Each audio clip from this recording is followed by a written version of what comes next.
If you have a 401k, there's a good chance a small piece of it already owns debt tied to a data center you've never heard of, built by a company you never chose to invest in, sold to you through a fund that promised you could get your money out whenever you wanted. That promise already broke this year. Not hypothetically, it actually broke at 3 of the biggest names in Wall Street lending. And once I started pulling that thread, I found out the entire AI build-out, the one everyone's making videos about, has a second layer underneath it that almost nobody's talking about. So let's go find it.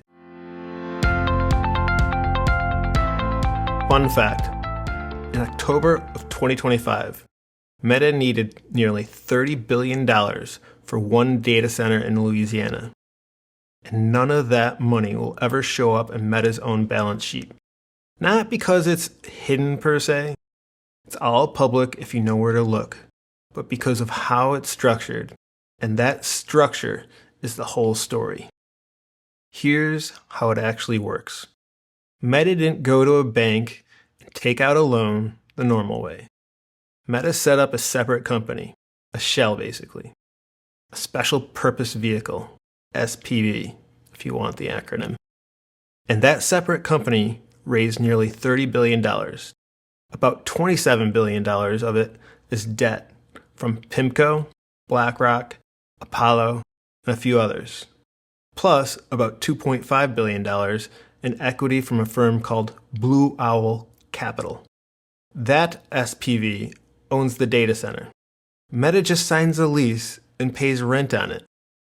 Why go through all that instead of just borrowing the money directly? Because if Meta put that much new debt straight into its balance sheet, the credit rating agencies notice. And a lower credit rating means Meta pays more to borrow on literally everything else it does forever. So instead, the debt sits in a separate box. Meta's own books stay clean. The data center still gets built. Everybody who needs something got it. That's the trick. It's not illegal. It's not even really hidden. It's just quiet. And look, I picked Meta because it's the one deal I had specific numbers attached that I could actually verify. But it's not a one-off. Oracle's got a data center in Abilene, Texas, built for OpenAI's compute. Same setup. Roughly $13 billion, about $10 billion of that debt funded by Blue Owl again, and JP Morgan. Between Oracle, Meta, xAI, and CoreWeave, we're talking north of $120 billion pushed off the balance sheet this way. And that's just the deals I could actually name on screen. Zoom out further, and the numbers get genuinely hard to picture. AI-related debt insurance is on the pace to hit roughly $570 billion this year alone. Private credit, specifically tied to AI infrastructure, already topped $200 billion outstanding earlier this year, and another $800 billion is expected to flow into these deals over the next 2 years. Some estimates put the whole AI data center build-out all in at around $3 trillion. I'll be honest, numbers that big stop meaning anything to me. So let's make it smaller, more specific, because that's actually the important part. It's the same 5 names over and over again across nearly every deal I could find. Blackstone, Blue Owl, Apollo, PIMCO, BlackRock. These are the private credit firms, and they're the ones actually writing the checks that build this stuff. And here's the part that matters for you specifically. Once they write that loan, they don't necessarily hold it and wait. A lot of this debt gets pooled up and sold onward in pieces to other asset managers, to insurance companies, to pension funds. Nobody even agrees on how much life insurers are sitting on. Depending on which estimate you believe, it's somewhere between a few $100 billion to close to $2 trillion in private credit exposure industry-wide. Every single estimate is big. Pension funds are putting money directly into these digital infrastructure vehicles also. So the risk doesn't stay with the 5 names who originated with it. It gets spread out, sliced up, resold to whoever's willing to buy the yield. That's not a conspiracy, that's just how credit markets work. But it does mean the exposure ends up a lot wider than some hedge funds.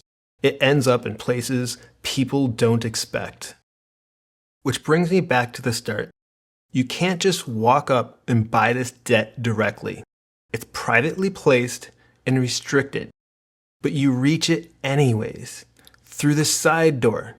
Target date funds, the thing most people get auto-enrolled into in a 401k and never think about again, make up over 40% of all 401k holdings in this country. And the closer you get to retirement, the bigger that bond piece gets. And that bond piece can have this kind of debt sitting inside of it. On top of that, there are retail-facing funds built specifically to package this stuff for individual investors. You'll see a few of the actual names on screen. Real products sold directly to real people, marketed on the idea that you get steady income and reasonable access to your money. And that access part is where this gets real. Because this year, not some future hypothetical, actually this year, that promise was already broke. Apollo capped withdrawals on its retail fund at 5% after investors tried to pull out around 17% of it, around $2.5 billion over 3 months.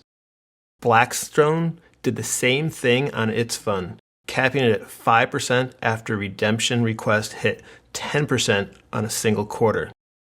BlackRock capped another lending fund back in March.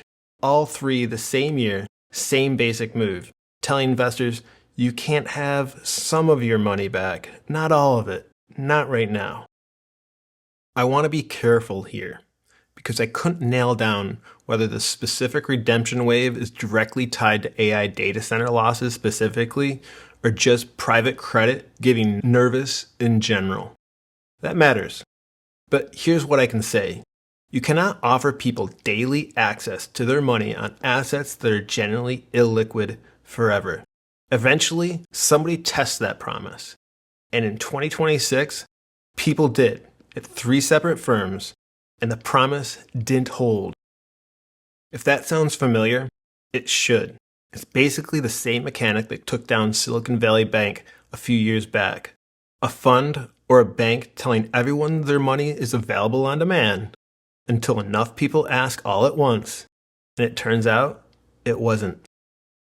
Now, the obvious comparison, back in the telecom boom, companies like Lucent, Nortel, and Cisco lent billions of dollars directly to their own customers so those customers could afford to buy their equipment.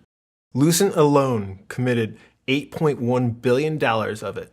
Carriers like WorldCom, Global Crossing piled up to close to $1 trillion in debt building fiber networks nobody needed yet.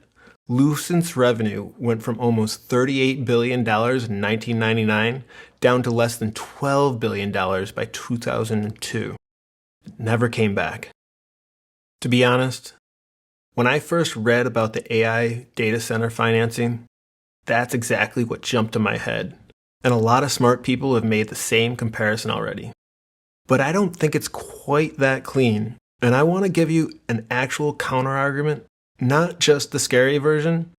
In the 90s, the telecom carriers, taking on all that debt, were burning cash, barely alive without it. Today it's messier than that. Look at Google for a second. Alphabet just sold a 100-year bond, a century bond. Basically, unheard of from a tech company. And it was nearly 10 times oversubscribed, meaning investors wanted 10 times more of it than Google was even offering. That's not a company quietly paying for AI out of its own cash pile. That's a company borrowing debt like it's cheap and available. Because right now, it is. Meta's free cash flow last year was $43.6 billion, and its 2026 CapEx guidance by itself is $115 to $135 billion. Amazon's free cash flow dropped 71% year over year to $11.2 billion. And Amazon's already gone out and raised the gap. $54 billion in commercial paper back in March. Another $25 billion bond sale in July, nearly doubling its long-term debt in under a year. Microsoft's the interesting one so far.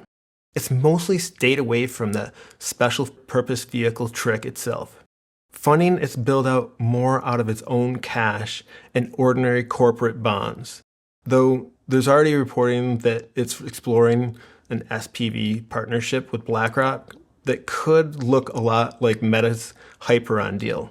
So even the exception might not hold very much longer. So the honest version isn't that these are different. Don't worry about it. It's that all four are still real, still profitable companies. Nothing like WorldCom on the income statement. But every one of them is leaning on outside capital more than the comfortable version of this story likes to admit. Where I think the real risk sits is one level down. The smaller infrastructure companies, the neoclouds, the ones deploying enormous capital with basically one customer demanding keeping the whole thing alive. Those companies look a lot more like the 90s telecom characters than Microsoft or Meta do. So where does that leave us? I honestly don't know. And I'd rather say that than make up something. The mechanism's real. The special purpose vehicles, the debt that doesn't show up on anyone's balance sheet, the private credit funds holding it, the redemption caps that's already happened this year. That part's not theory. That part's what just occurred. What I can't tell you is whether it ends up being contained. A private credit hiccup that gets absorbed, or whether it's the first crack in something bigger. The same way scattered subprime headlines were the first crack back in 2007, before anyone knew how deep it went. And here's a wild card sitting next to all of this. It doesn't need an AI story to be true on its own. Oil's been taking off, pushing over $100 a barrel right now. And as I've already told you, I think this keeps climbing from here. If oil ends up driving an actual recession, that's a different kind of risk than WorldCom comparison I just walked you through. A recession doesn't ask you whether your bubble's ready to pop. It pressure tests everything at once. Earnings, credit, redemptions. And AI debt might not be the one that goes first. But it's going to have a hard time not going down with everything else, even if it was never going to burst on its own. I'll be watching all the numbers and oil for an actual answer, and I'll bring it back here when there's something more to say. And lastly, go do your own research before you invest on any of this stuff. Don't trust me, just a random guy on YouTube.